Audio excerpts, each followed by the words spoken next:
స్వతంత్రం వచ్చిన తర్వాత ఆ యొక్క పత్రికను కాంగ్రెస్ పార్టీ టేకప్ చేసుకొని దాన్ని నెహ్రూ గారు నడిపించడం జరిగింది.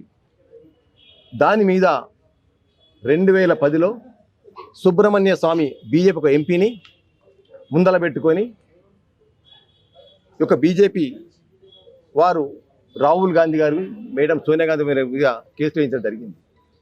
2012లో మళ్ళీ 16 కేసులు కూడా వేయించారు, అక్రమ కేసులు అని చెప్పి, అక్రమ సంపాదన కేసులు అని చెప్పి.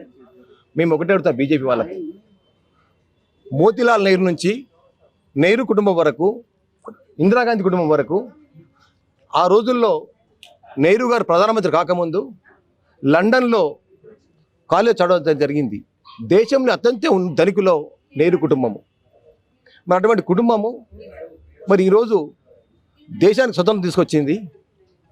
స్వతంత్రం వచ్చిన తర్వాత ఏకైక పార్టీ కాంగ్రెస్ పార్టీ ఒకటే ఉన్నాయి అన్ని రాష్ట్రాల్లో కూడా. మరి పార్లమెంట్లో దేశంలో ఏం జరుగుతున్నది, మా నాయకులు మాకే అన్ని మంచి జరుగుతుంది చెప్తారు. ఒక అపోజిషన్ పార్టీ ఉండాలా. అప్పుడు ఈ యొక్క బీజేపీ వారిని అటల్ బిహారీ వాజ్పేయి అయితేంది, అద్వానీ గారిని 2 ఎంపీలుగా కాంగ్రెస్ పార్టీ ఇండైరెక్ట్గా మాకు ఉండాలి, మద్దతు వాళ్ళు ఉండాలి. మేము మా పార్లమెంట్ సభ్యులు కానీ మా రాష్ట్రాల్లో ఉన్న ఎక్కడ ఏం జరుగుతున్నది, మా వీపు మాకు కనపడదు, ఇతరులు చూస్తే చెప్తే కనబడుతుంది ఈ వీపులు ఏం జరుగుతున్నది అన్న ఉద్దేశంతోనే ఇందిరాగాంధీ గారు పార్లమెంట్లో వారిని ఉంచి వారి ద్వారా వారు ప్రతిపక్షంగా మాట్లాడితే ఏం మా తప్పులు చెప్తారు మేము సవరణ చేసుకున్నాము, వారి సలహాలు స్వీకరించుకున్నాము. మరి ఇప్పుడున్న ప్రభుత్వము, మోడీ గారి ప్రభుత్వము ప్రతిపక్షాన్ని మొత్తం అనగదొక్కుతున్నది. రాహుల్ గారు ఏదైతే నీకు పార్లమెంట్లో మాట్లాడుతున్నారో వారి మాటను స్వీకరించకుండా వారి కుటుంబం మీద ఈరోజు ఈడీ కేసులు వేయించడం జరిగింది.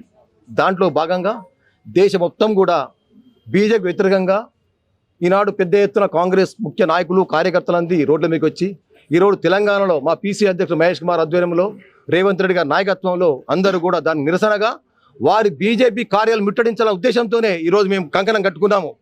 కానీ దాంట్లో భాగంగా మమ్మల్ని అందరినీ పోలీసులు ఇక్కడ అరెస్ట్ తీసుకురావడం జరిగింది. మరి ఈ అరెస్ట్తోని ఇంతతో ఆగదు. మీరు ఇప్పుడైనా కళ్ళు తెరవండి. కోర్టులో మొన్న మీరు ఈడీ మీద కేసుల్ని ఛార్జ్షీట్ వేసిర్రు, దానికి ఢిల్లీ హైకోర్టు కొట్టేయడం జరిగింది. ఇది పద్ధతి కాదని చెప్పి మరి ఇప్పుడైనా మీకు చెంపపెట్టుగా ఒక కోర్టు ఇచ్చి తీర్పిచ్చింది కాబట్టి ఇప్పటికైనా ఏ కేసులో వేసిండ్రో మీరు దాన్ని తక్షణం ఉపరించుకోండి. మరి ప్రతిపక్షానికి స్థానం కల్పించండి. మీ తప్పులను మేము చేసి చూపిస్తాం. మీరు దవన చేసి దేశాని కోసం మీరు త్యాగం చేయండి. ఎందుకంటే మీరు అధికారం రాకముందు కాంగ్రెస్ పార్టీ మేము అధికారంలో ఉన్నప్పుడు మన్మోహన్ సింగ్ గారు ఉన్నారు. మా సోనియా గాంధీ గారికి 2 సార్లు అవకాశం వచ్చింది ప్రధానమంత్రి కావడానికి, 2004లో 2009లో.